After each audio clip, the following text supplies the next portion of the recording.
Boa noite a todos presentes, amigos internautas, sejam todos muito bem-vindos ao Centro Espírita Jesus de Nazaré. Hoje, a nossa leitura do Evangelho é na página 204, item 1 ao 4, capítulo 22. Em seguida, passarei a palavra para os nossos amigos facilitadores Sérgio Bebiano e Vicente Cardoso, que estarão comentando junto a nós o estudo de hoje.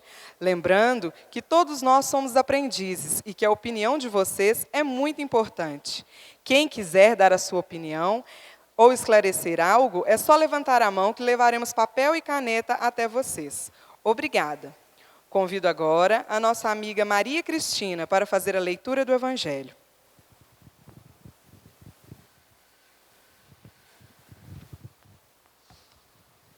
Boa noite a todos. Indissolubilidade do casamento. Os fariseus vieram também a ele para tentá-lo, dizendo-lhe: é permitido a um homem devolver sua mulher por qualquer causa que seja? Ele lhes respondeu: não lestes que aquele que criou o homem desde o princípio os criou macho e fêmea, e que foi dito: por essa razão, o homem deixará seu pai e sua mãe e se ligará à sua mulher, e não farão mais os dois senão uma só carne? Assim, eles não serão mais dois, mas uma só carne. Que o homem, pois, não separe o que Deus juntou. Mas por que, pois, disseram-lhe? Moisés ordenou que se desse à mulher uma carta de separação e que fosse devolvida? Ele lhes respondeu: foi por causa da dureza do vosso coração que Moisés vos permitiu devolver vossas mulheres. Mas isso não foi desde o princípio. Também vos declaro que todo aquele que devolve sua mulher, se não for em caso de adultério e esposa outra, comete adultério. E que aquele que esposa a quem um outro devolveu, comete também adultério. São Mateus. Não há de imutável senão o que vem de Deus. Tudo que é obra dos homens está sujeito às mudanças. As leis da natureza são as mesmas em todos os tempos e em todos os países. As leis humanas mudam segundo os tempos, os lugares e o progresso da inteligência. No casamento, o que de ordem divina é a união dos sexos para operar a renovação dos seres que morrem.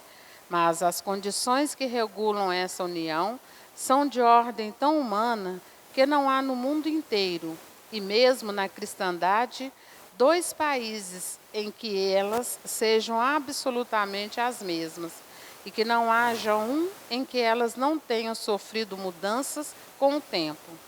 Disso, resulta que, aos olhos da lei civil, o que é legítimo num país em uma época é adultério no outro país e no outro tempo.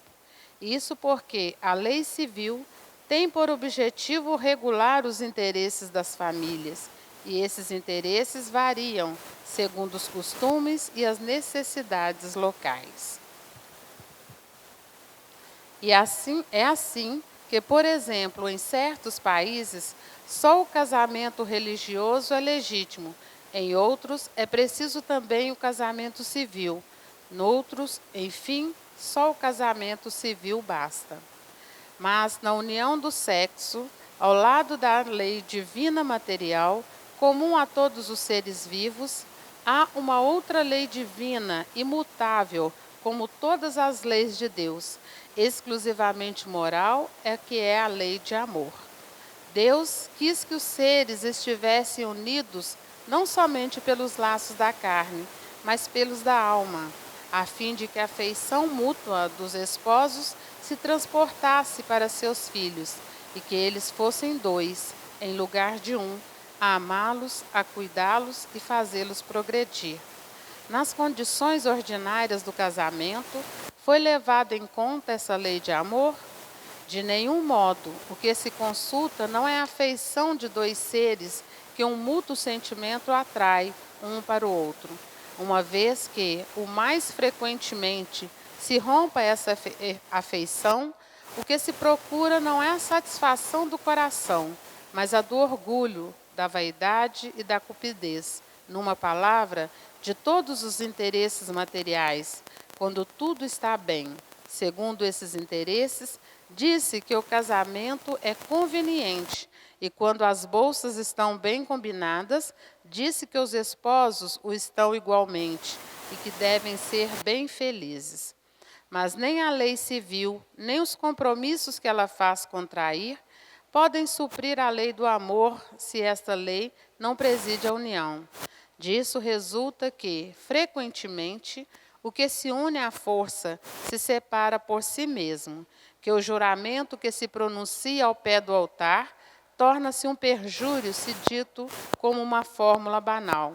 Daí as uniões infelizes, que acabam por tornar-se criminosas, dupla infelicidade que se evitaria se nas condições do casamento não se fizesse abstração da única lei que o sanciona aos olhos de Deus, a lei de amor.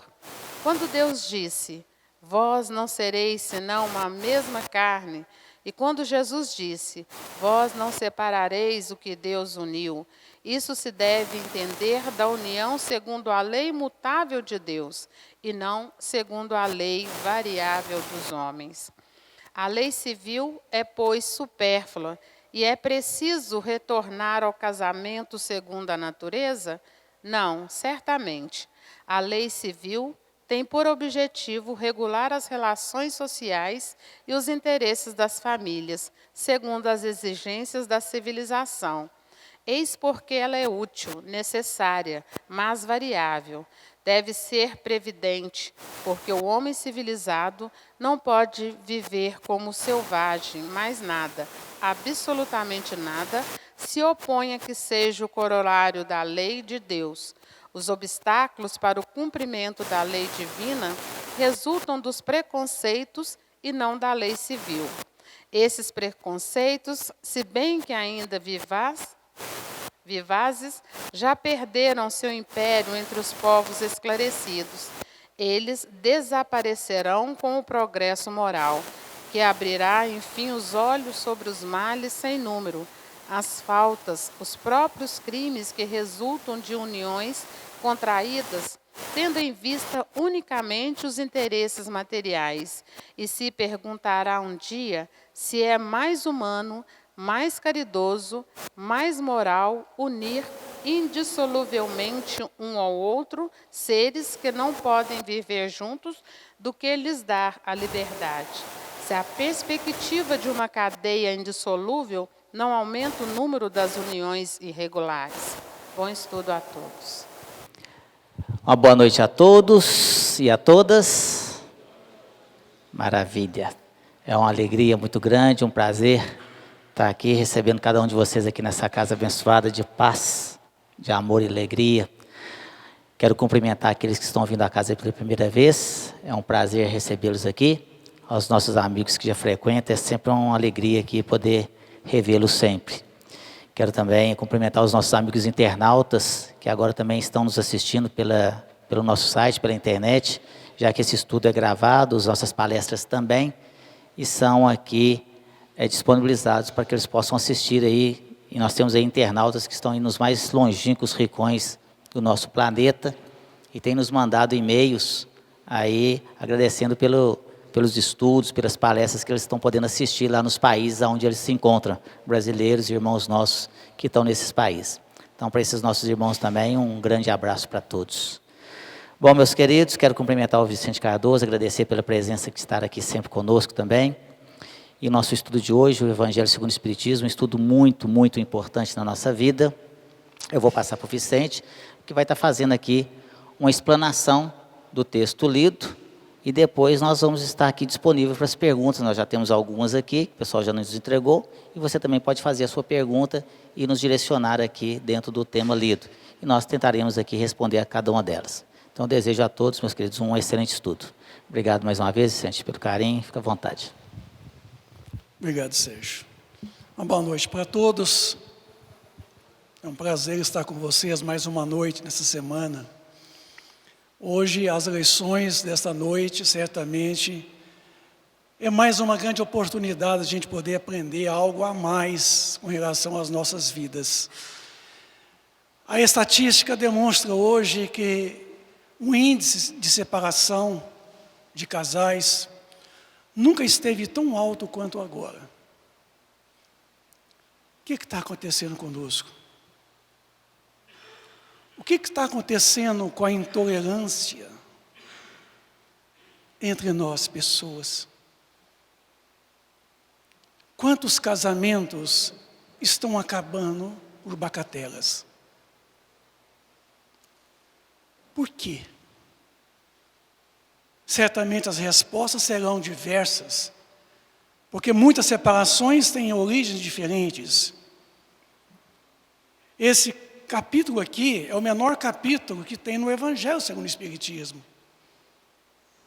E, no entanto, nos traz tantas e tantas informações. Começa a falar naquele tempo de Moisés, que era uma lei rígida, severa, olho por olho, dente por dente, que a gente poderia dar carta à mulher por qualquer circunstância, mas não poderia também dar carta para o homem. Interessante, né?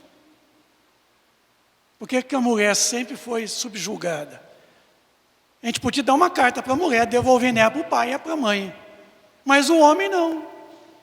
Por que a mulher também não poderia devolver também o marido, o homem, dar uma carta para ele, dispensando ele? Eu perguntava a Jesus por quê? Porque vocês são muito duros, falou Jesus. A lei de vocês é muito dura, torna vocês muito duros nas decisões. E essa dureza parece que está enraizada em nós até hoje. Porque um dos motivos maiores que existem hoje na dissolução de uma união esponsalícia é justamente a falta de tolerância. Temos sido intolerantes o tempo todo. Na nossa vida diária, nós somos pessoas que estão vivendo um momento. A gente quer viver o depois de amanhã, não conseguiu viver nenhum presente. A nossa vida é uma vida de correria, é uma vida de anseios, é uma vida de cobrança um do outro. A gente não tolera o marido, não tolera a esposa, não tolera filhos, não tolera pais, irmãos, patrões, empregados. Nós estamos vivendo um momento de uma grande convulsão social, nos fala Joana de Ângeles, no livro O Homem Integral, um momento de inversão de valores. Já dizia Aristóteles que o homem é um ser social, que foi criado para viver em sociedade. E aqui, no Livro dos Espíritos, na questão 766, a vida social está na natureza. Certamente, Deus fez o homem para viver em sociedade. Deus não deu inutilmente ao homem a palavra e todas as outras faculdades necessárias à vida de relação. Se Deus nos proveu de tantas outras faculdades, por que também nos deu a faculdade de vivermos em grupo, em coletividade? Nós vivíamos uma completa individualidade. Lá no período do homem de Neandertal, o homem paleolítico, viemos desenvolvendo através do progresso ora realizado e passamos a viver uma vida de sociedade, unindo-se em grupos. E através desses grupos veio a família. A família é a primeira e a maior de todas as instituições do planeta Terra. E, no entanto, nós somos criados para viver em sociedade. Porque em sociedade nós dividimos as dificuldades, mas também as facilidades. Os valores são permutados. E o casamento, ele é uma bênção divina que permite às almas se unirem. Eu falei almas, eu não falei corpos, Corpos é acasalamento. Acasalar é corpos, porque é uma união puramente biológica, física, que não há muito comprometimento. Tão logo se acasara, tão logo se vão e não se vê mais. O casamento é uma união permanente, duradoura, indissolúvel. Pelo menos está dizendo aqui. Porque foi dito aqui, o que Deus une, os homens não separam. Agora, se um casal está vivendo uma situação muito confusa, tumultuada, chegando até mesmo às ameaças físicas, como acontece muito, certamente o divórcio pode ser, naquele momento ali, uma grande solução. Porque se continuar junto vai ficar pior. Um vai matar o outro, a situação vai ficar meio difícil de resolver. Por isso que vem o divórcio, que vai ser falado semana que vem. O divórcio vem de fato para poder regulamentar o que de fato já estavam separados. Por isso que o casamento, quando é a união de almas, ele não é dissolúvel. Não há separação. Paulo de Tarso dizia aos romanos: aquele que entrega o outro o corpo, que é o acasalamento, ele disse: entregueis também a alma. Entregueis também a alma. E Paulo de Tarso, vivendo um verdadeiro celibato naquela época, porque era muito comum, ele fala aos coríntios: é melhor casar do que abrasar-se. Quer dizer, é melhor que você procure um parceiro, uma parceira, quer dizer, alguém que você pode dividir com ele, né? Os prazeres, os momentos difíceis, o afeto, do que você ficar por aí abrasando, pegando fogo. Com um, com o outro, com uma, com outra, esse negócio não funciona. Paulo de Tarso vivia um verdadeiro celibato. É melhor casar do que abrasar-se. Eu não era muito a favor dessas coisas não, mas ele chegou a falar. Agora, meus amigos, o que nós unimos de corações, aonde há a verdadeira união, a cumplicidade, o comprometimento,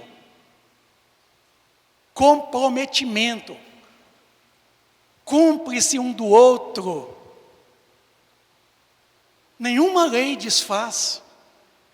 Numa relação entre pessoas onde há tolerância, que eu estou dizendo que não está tendo tolerância.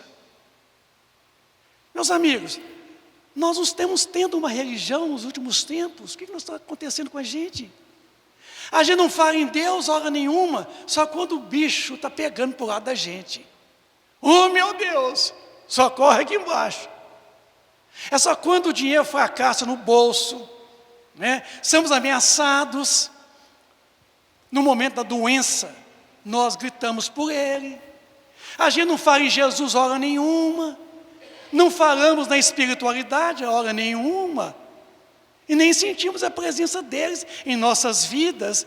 Estamos vivendo um verdadeiro materialismo exacerbado. Estamos vivendo uma frieza, um calculismo. Eu vou casar com ele porque ele tem dinheiro. Eu vou casar com ela porque ela é bonita. E desculpa a expressão chula, ela é gostosa. Aí, a gente fala o seguinte: é aí que está seu erro. É aí que está o meu erro, o nosso erro. Casar com o poder econômico dele ou dela, porque ela hoje também é rica. Casar com a beleza dele ou a beleza dela, beleza acaba. Isso. Então, é muito imperioso perceber que o casamento é a união de corações, de almas, e não de corpos. O corpus é uma complementação, porque a questão sexual não é justamente a cópula, não é a relação sexual. A sexualidade vivida por um casal não é copular, não é fazer sexo. É comum hoje entre os casais falar assim: bem, vamos fazer amor? O amor está desgastado em nossos vocabulários. Dizia Paulo de Tarso que o amor não esgota no sexo, embora o sexo faz parte do amor. Isso. Então, a sexualidade é justamente a união de qualidades entre pessoas. As almas também se unem sexualmente? Não. As almas se unem pela sexualidade. Está aqui na pergunta de número 200 do Livro dos Espíritos, quando perguntou: os espíritos têm sexos? Não como entendeis, pois o sexo depende do organismo. Há entre eles amor, simpatia, baseado na identidade e sentimentos. Então, entre as almas, existe a sexualidade. Estando nós no corpo físico, essa nossa sexualidade manifestar-se-á através de uma relação sexual. Estão vendo a diferença? Então tem que haver entre nós sexualidade. Porque imagina, por exemplo, eu estou com 66 anos de idade, estou caminhando para um momento em que, em mim, a vitalidade não é como eu era jovem, com 18, 20 anos de idade. Daí a pouco não terei mais condições de ter uma atitude sexual com a minha digníssima esposa. Então entre nós não haverá mais uma comunhão sexual? Sim, haverá uma comunhão sexual. Essa fase erótica, ela passa, certo? Aí vem essa fase da sexualidade, que é justamente, assim como o sexo é a união de corpos, a sexualidade é a união de almas. Então, por isso que o casamento, ele deve ser duradouro, quando há entre o casal sexualidade. Porque se você fizer do outro um motivo de usar o ele somente sexual, é egoísmo da sua parte, da nossa parte. Não podemos fazer do outro um uso do instrumento sexual. Porque aí estaria esgotando aí a nossa sexualidade. É por isso que muitos casamentos hoje têm acabado. Por isso que Jesus nos concita aqui a voltarmos para não somente ficarmos presos a uma lei puramente civil, mas vivenciarmos uma lei moral, da qual Jesus preconiza para todos nós, que devemos viver nessa troca de valores espirituais um com o outro. Não elege ele ou ela pela beleza, porque beleza acaba. Elege então o mais feio ou a mais feia. Pois se beleza acaba, feiura aumenta. Aí o lucro é teu, que elegeu aquele que é lindo por dentro, que tem valores intrínsecos, valores espirituais, é uma troca afetiva. Aí o casamento dura. E eu sempre falo, aquele negócio, até que a morte você separa, sem enganação. O amor, ele é imortal, ele é eterno. Quem ama, realmente ama. Bem, não te amo mais não, peraí, nunca amou. Viu? Vai desculpar. Porque quem ama realmente é permanente e duradouro. Obrigado.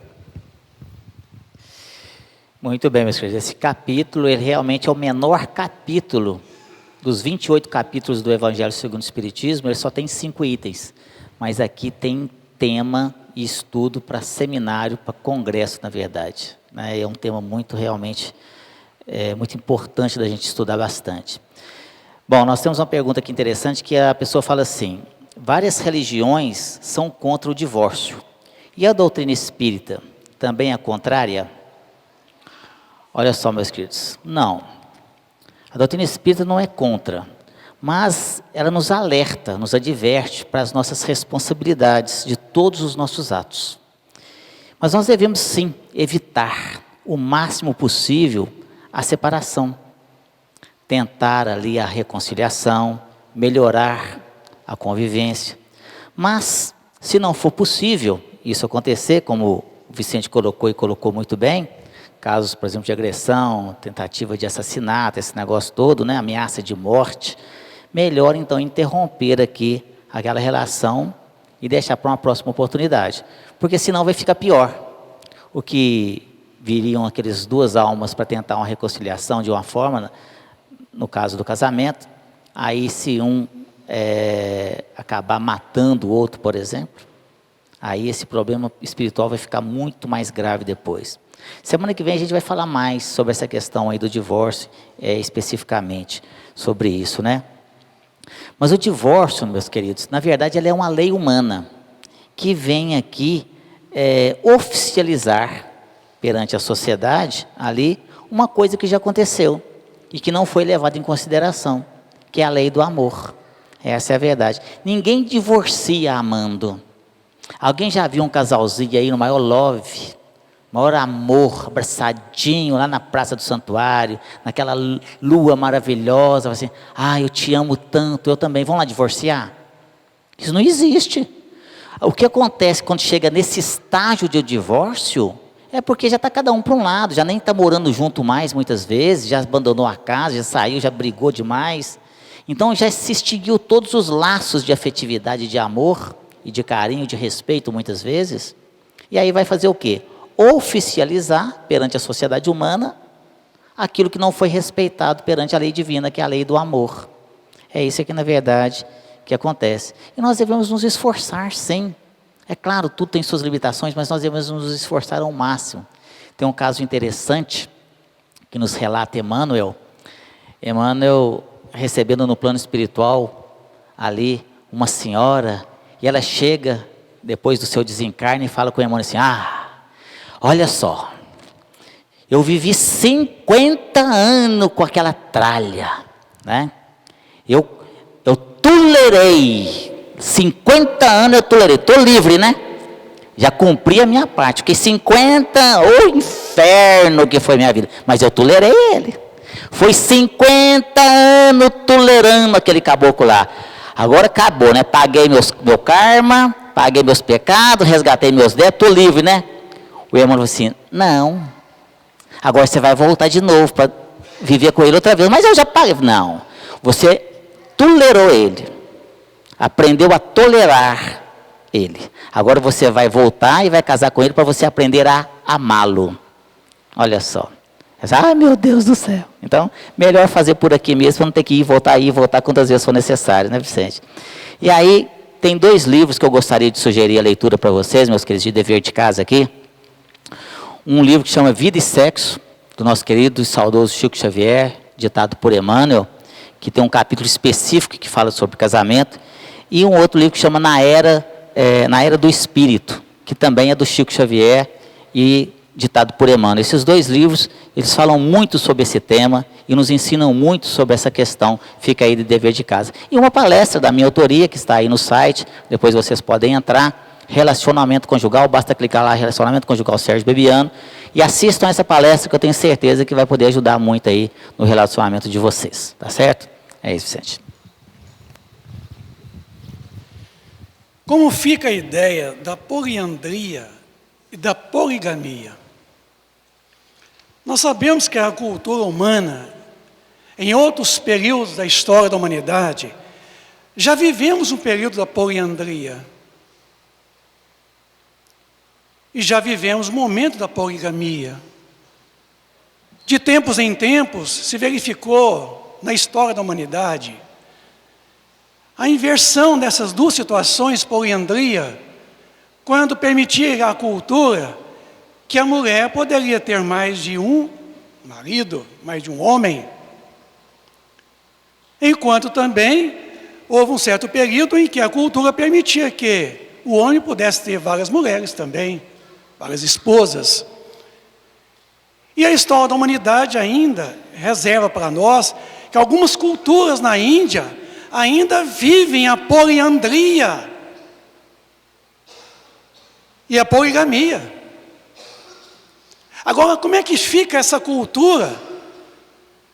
A mulher ter dentro do mesmo reduto doméstico 2, 3 maridos. É cultura ainda na Índia, a poliandria.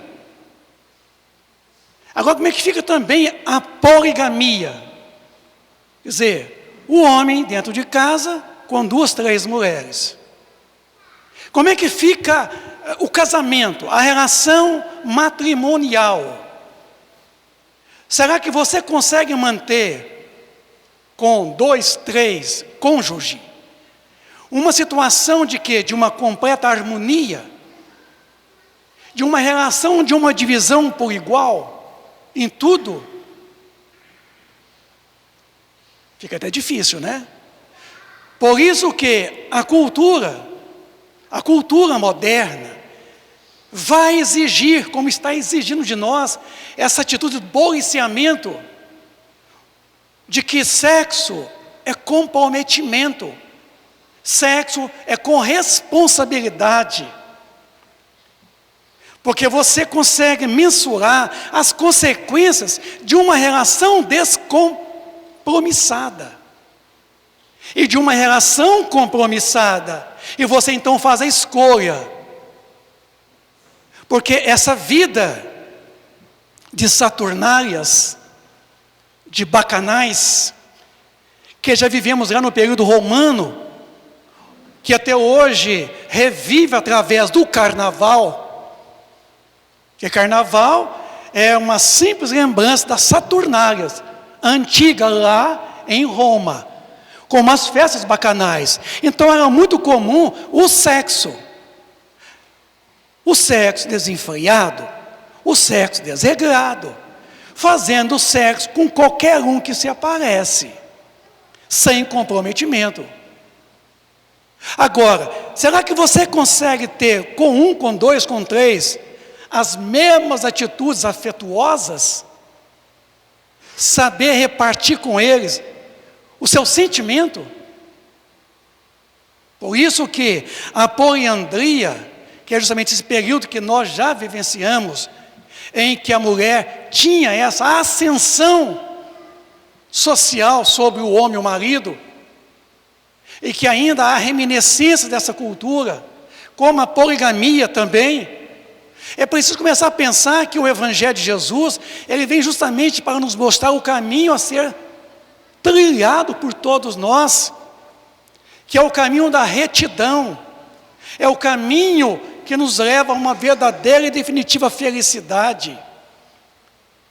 Temos que pensar muito na questão sexual. O sexo em nós, analisando ele pela a visão da ciência oficial, sexo em nós é a genitália, é o órgão sexual, isso é sexo.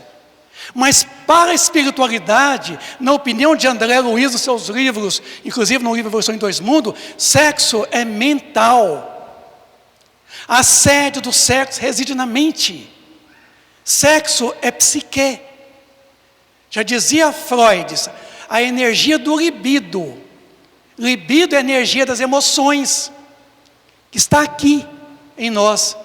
Então, pela relação sexual, há uma permuta do libido, das nossas emoções.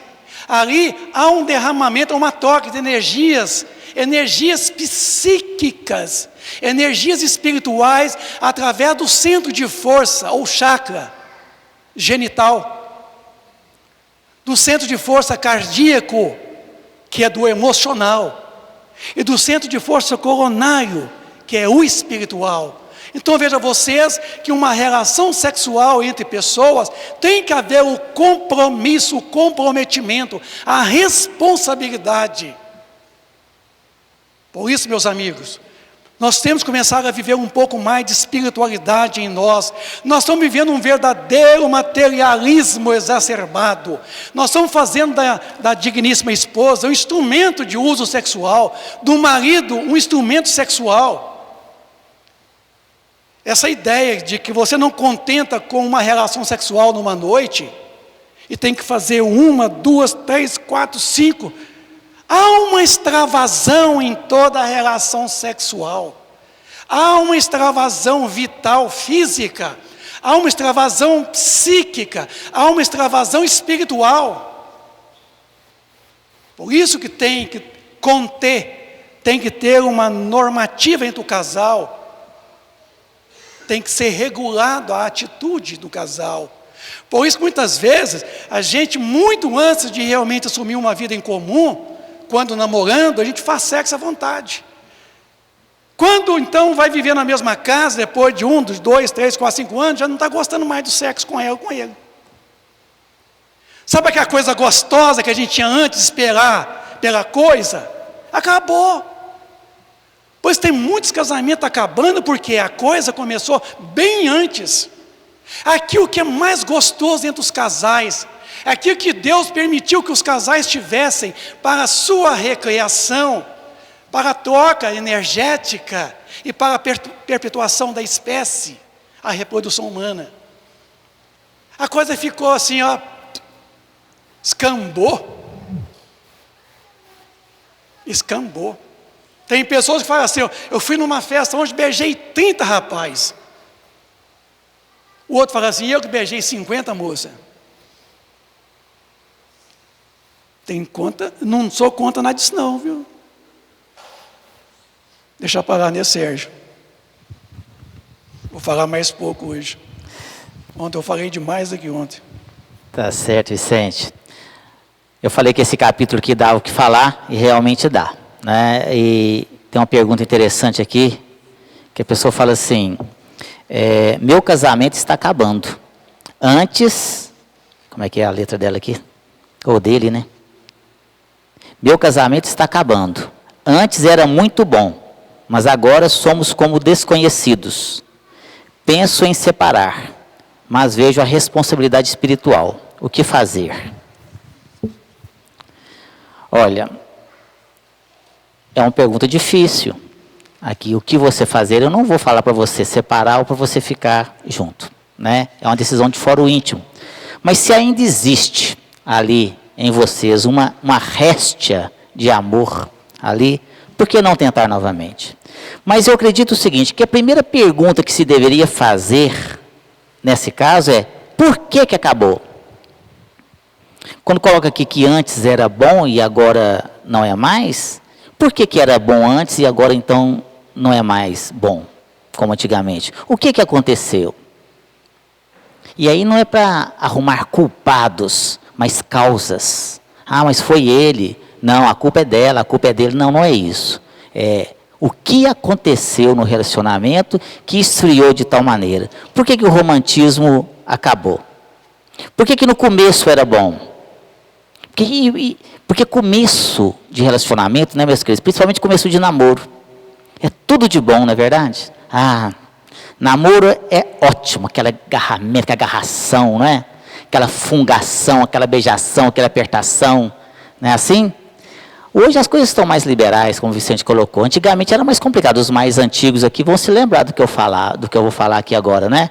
Para você sair com a namorada, tinha que levar o irmãozinho mais novo, não é assim? Tinha que levar o sobrinho mais novo. Para ir no cinema tinha que levar aquele monte de gente, aquela penca, né? Pagar ingresso para aquele povo tudo. Ô, dificuldade para dar um beijinho, gente. Nossa, namoro só na sala.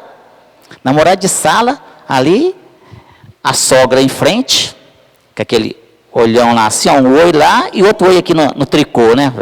Crochê, tricô, não sei como é que chama aquele negócio, né? E de oi lá. E os dois ali no sofá de frente, mão com mão, só mão com mão, viu, gente? Não podia ser mão para cima, nem mão para baixo, nem mão naquilo, nem nada não. Mãozinha com mãozinha. Se desse alguma coisinha, aí vinha, né? Ficava lá. Você ficava doido para a sogra dar uma saidinha da sala, né? Para dar uma folga. Na época não tinha WhatsApp, né? Se tivesse, sua mãe não vai dar uma folga, não é possível. Tá doido. Aí às vezes a sogra falava assim, vocês querem tomar um café? Nossa, eu estou doidinho para tomar um café, né? Era a sogra virar a esquininha da cozinha ali e começar a fumar, né? Aquela fungação, aquela apertação, aquela beijação. A hora que a sogra voltava, estavam os dois com aquela cara tudo sem vergonha, aquele cabelo tudo espinteado, tudo amarrotado, né assim? Aí casa, aí acaba. Aí que era para ficar bom, porque aí já não tem mais sogra, não tem mais vela, não tem mais sobrinho, não tem mais nada.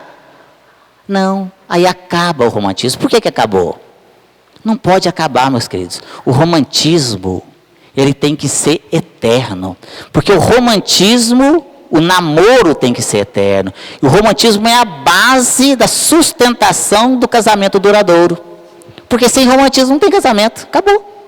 Fica dois irmãos, e já viu como é que irmão briga? Né? Fica dois irmãos brigando, porque é isso que vai acontecer no casamento. O romantismo é que dá ali, é a essência ali da base, da solidez do casamento. Tem que ser assim. E não pode acabar, jamais pode acabar. Um amigo me contou, Vicente e amigos, me contou um caso, que o casal estava fazendo 25 anos de casado. Aí a esposa chegou perto do marido e falou assim: marido, amanhã nós vamos fazer 25 anos de casado, vamos matar a galinha? Assim, mas por quê? Que culpa que ela tem? Né? Gente, por que acabou o romantismo? Não pode. E início de namoro é tudo de bom. Né? As pessoas estão ali naquele love. A gente até sabe o casal que está começando a namorar. Ali está aquela fundação, só que ali tem só uns 6 meses de namoro. Quando o casal já está mais naquele, já tem uns 6 anos, já está ali com um beijinho na testa. A gente até sabe. Imagina aqui na nossa querida cidade de Divinópolis, lá na pracinha do santuário, casal de namorados, naquele maior agarramento, né? Aquele maior love, ali naquela noite enluarada, mais linda, o casal andando ali abraçadinho, tá tão apertadinho que parece 2 em 1, chifópagos, aqueles gêmeos que graçam grudadinho no outro, tão apertadinho que tá. Aí senta no banco da praça, aquela noite linda, maravilhosa, aquela lua. E aí ela fala para ele assim: ó, meu amor, as nuvens negras estão encobrindo o luar. Aí ele fala para ela assim: ó, meu amor, nem as nuvens negras são capazes de encobrir o brilho do teu olhar. Nossa, que paixão, né? Que amor. Aí passa 25 anos, o mesmo casal, na mesma praça, andando, só que agora ele na frente e ela atrás, com as meninas. Aí encontra com um amigo, vai Zé, você casou? Casei, cadê os meninos? Vem aí atrás com a mulher, está aí atrás. Aí senta no mesmo banco, na mesma praça, o mesmo luar. E ela fala assim: ó, meu amor, as nuvens negras estão encobrindo o luar. E responde na bucha: você não está vendo que vai chover não? Mas vou para casa, está doido, bicho bobo só. Por que acabou o romantismo? Não pode acabar. Se acabar o romantismo, o casamento acaba. O namoro, ele tem que ser constante. Ele é uma constante no casamento. E é com pequenos gestos de carinho que nós vamos ali aumentar essa união do casal, que nós vamos ali apimentar essa união. Por exemplo, quando colocar uma pasta de dentes na escova dele ou dela, olha só. Aí você vai escovar os dentes, está lá assim, ó, que gracinha. Está lá. Aí vai escovar os dentes, já está lá a pasta dental. Ou então, levar um salgadinho para ele. A hora que ele estiver tomando um banho, aí vai lá, leva um salgadinho para ele, dá lá na boca, né? Ou uma flor para ela. Imagina só, uma flor para outra flor. É claro que no começo o outro vai até estranhar, né? Não está acostumado. A hora que é chegar lá com um salgadinho, isso aqui, meu filho, gostosura da minha vida, delícia. Ele já vai enfiar a mão no bolso enquanto está precisando de quanto? Dinheiro, né? Ou se o marido chegar com uma flor para a esposa, vai assim, uma flor para outra flor. Ele vai falar assim: onde é que você estava? O que você aprontou? Você estava no boteco jogando sinuca e bebendo cachaça com seus amigos, né, seu safado? Sabe por quê, meus queridos? Porque nós não estamos acostumados a ser bem tratados. Nós achamos que tem alguma coisa escondida por trás. A gente acha que a gente está fazendo aquilo para esconder alguma coisa que você fez de errado. E também nós não gostamos de tratar bem as pessoas, porque nós achamos que estamos nos humilhando com essas atitudes de carinho. E isso não é humilhação. Isso se chama romantismo, isso se chama companheirismo, isso se chama gratidão, isso se chama amor. Então vamos parar com esse negócio de dar o braço a torcer. Ah, mas se eu fizer isso que o Sérgio está falando, aí que vai, ó, montar em cima de mim mesmo, aí que ela vai aproveitar de mim. Não. Esse orgulho só vai nos levar para um lugar, para o fundo do poço. Nós temos que amar mais, dizer que amamos mais o nosso companheiro, a nossa companheira, o nosso marido, a nossa esposa, o nosso noivo, a nossa noiva, o nosso namorado, a nossa namorada. E aí eu queria fazer uma pergunta para cada um de vocês aqui, hoje. Qual foi o último dia que você chegou perto da sua companheira, perto do seu companheiro, e disse para ele, disse para ela: eu te amo. Você é importante para mim. Qual foi o último dia que você chegou perto dele, perto dela e falou: eu te amo. Eu gosto muito de você, você faz parte da minha vida. Porque depois, meus queridos, não adianta ficar chorando em cima de um caixão, pedindo perdão, pedindo um abraço. Você perdeu o momento. A hora é agora. Este é o momento, hoje é o dia. Não é depois que ele ou ela desencarnar, porque aí não dá mais tempo. Você perdeu o momento. E aí a gente vai nos velórios, eu acredito que todos aqui já devem ter ido em algum, e ver as pessoas lá se debruçando em cima daquele caixão, debruçando em cima daquele corpo inerte, pedindo perdão, pedindo um abraço, pedindo um beijo. Aquele corpo não abraça mais ninguém, meus queridos. Acabou. Até porque se abraçasse eu queria ver, viu?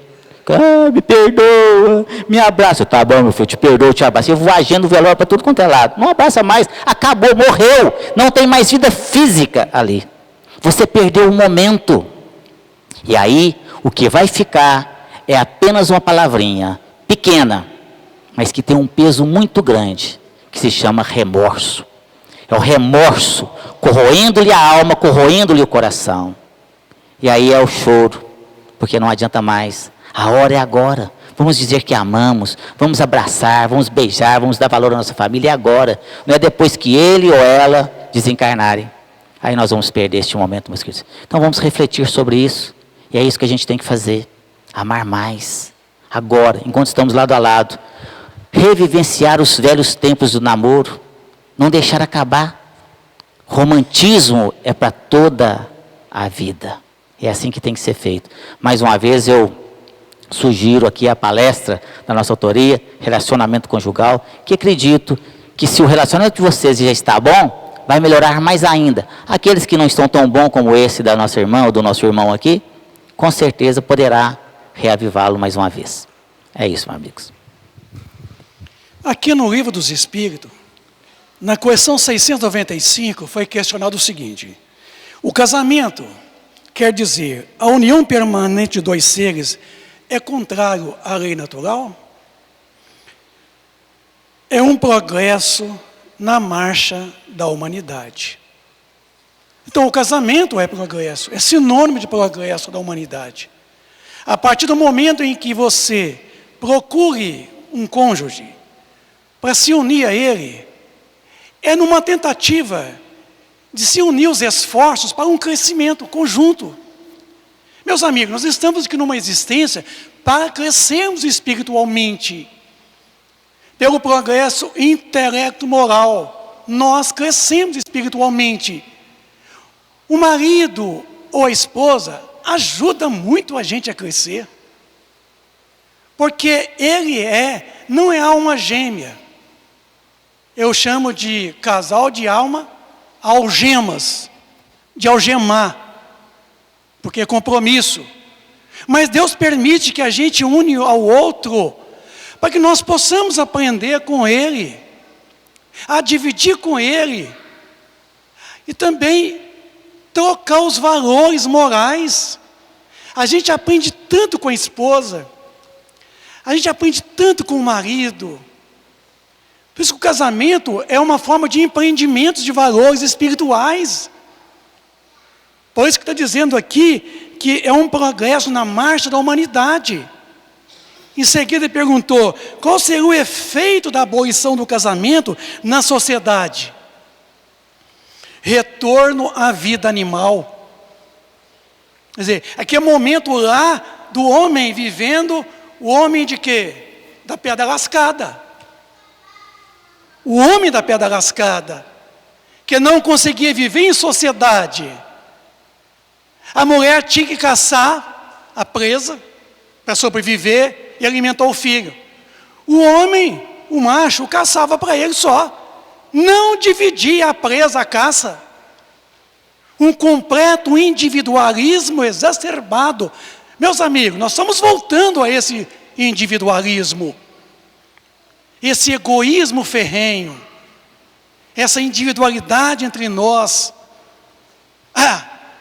Eu vou separar porque eu dou conta de tocar sozinho, então separa. Se a dois está difícil esse negócio aí, porque está difícil, hein? Sobreviver a dois está difícil. Imagine sozinho. Eu sempre falo com a minha esposa, o preço da liberdade é muito alto. A gente pode ser livre e buscar liberdade a qualquer momento. Porque eu também não digo que casar é cativeiro. Pitágoras dizia que a base do relacionamento é a amizade. No casamento tem que haver muita amizade. Amizade. E a gente parece que não está tendo mais amizade. Parece que a amizade entre a gente, os casais, está acabando. Eu cá, ela lá, num completo individualismo. Você se vira, porque eu me viro de cá. Espera aí. Casamento, se você pegar o dicionário Aurélio, está lá. Casamento é a união de quê? De desigualdades. Não queira você pensar que no casamento, na união matrimonial com ele ou com ela, você está casando com alguém igual a você. São desconhecidos, não são parentes. O que foi dito aqui, o homem deixará seus pais e unirá a mulher, e essa fará a mesma coisa. Aí será uma só carne. Porque são 23 cromossomos masculinos, 23 cromossomos femininos, formando-se 46 cromossomos. Mas não basta darmos nossos filhos somente os cromossomos para fazer uma só carne. É importante dividir também um com o outro tudo que nós obtivermos em termos de valores. E no casamento a gente troca valores com a esposa, com o marido. E o casamento é para isso. A união livre e fortuita do sexo é um estado natural. O casamento é um dos primeiros atos do progresso das sociedades humanas, porque ele estabelece a solidariedade fraternal e se encontra em todos os povos, ainda que em condições diversas. A abolição do casamento seria o retorno à infância da humanidade e colocaria o homem abaixo mesmo de certos animais que lhe dão o exemplo de uniões constantes. Então, é um recrudescimento do nosso egoísmo. Recrudescer, quer dizer, voltar à condição do verdadeiro e completo individualismo do homem lá atrás da pedra lascada, chamado homem paleolítico. O período do homem de Neandertal, que já procurava viver em grupos, em sociedade. Então, meus amigos, vamos dar uma olhada nesse evangelho, nesse capítulo 22, que nós estamos começando hoje, e vai terminar semana que vem, porque é muito pequeno. Vamos dar uma olhada, porque nós não estamos aqui falando de tudo que está esposado aqui, mas vamos pensar um pouco antes de tomar uma atitude. Mas se ele quer separar, você não tem como segurar. Se ela também quer separar, você não tem como segurar. E a separação, às vezes, vem por questões de quê? De necessidade mesmo. Porque se continuar junto, vão se matar. Aí a coisa vai desandar. Aí neste caso é que vem a separação. Ser regulamentada, o que outrora já se encontrava separados. Porque quando os sentimentos existem numa troca de valores puramente espirituais, a lei humana não separa. Não separa. Vamos dar realmente o valor ao casamento. A união esponsaliza. E casamento, para terminar minha fala, não é ir na igreja, não. Não é ir lá no salão de festa. Não. Eu faço muitas celebrações de casamento, como o Sérgio também faz. Não é casamento espírita que eu faço, não, tá? Porque não existe casamento espírita. Viu? Nós fazemos celebrações civis de casamento, de união de pessoas. A gente vê que o pessoal, eles erram muito pelo encantamento do momento. É uma festa de arromba que gasta 100, 120, 150, 180 mil reais num casamento. Numa festa de casamento pode durar 8 meses, 1 ano no máximo. Obrigado. E falando sobre casamento aqui, tem uma pergunta interessante que a pessoa fala assim: na igreja católica, os divorciados não podem se casar na igreja. E na doutrina espírita, é contra também? Olha, é importante aqui, o Vicente colocou, e eu também tenho sido muito convidado para celebrar aqui, para realizar, melhor dizendo, casamentos, né? seja porque as pessoas não são católicas, ou seja porque às vezes são divorciados e a igreja não aceita realizar casamento ali, mas não existe um ritual espírita para casamento, não existe casamento espírita. Quando você vai na igreja tem aqueles rituais, aquelas falas todas já pré-programadas, tem até o livrinho que o sacerdote segue, né, joga aguinha benta e tal, essas coisas todas, e não existe na doutrina espírita, né? Não tem esse casamento aqui. Mas nós entendemos que é um momento muito importante na vida do casal. Afinal de contas, é a união de duas almas, que dali virão outras almas, filhos, espíritos, que estarão vindo daquele relacionamento. Então não pode ser passado assim, a brancas nuvens. Existem espíritas ortodoxos que falam, não pode ter casamento, não pode ter nada. Vai no cartório, assina o papel e pronto, acabou. Não. E aonde que está Jesus nisso aí? Então o que nós fazemos é ler uma passagem do Evangelho, né, para que as pessoas possam ali realmente entender aquele momento tão grandioso e tão importante. Mas todos nós temos o direito de sermos felizes aqui, é claro. E eu acredito que a Igreja Católica, no futuro, espero que não seja tão distante, possa realmente mudar esse pensamento. Porque se a pessoa ali, ela está casada, e de repente não deu certo mesmo, e não tem jeito de dar certo de jeito nenhum.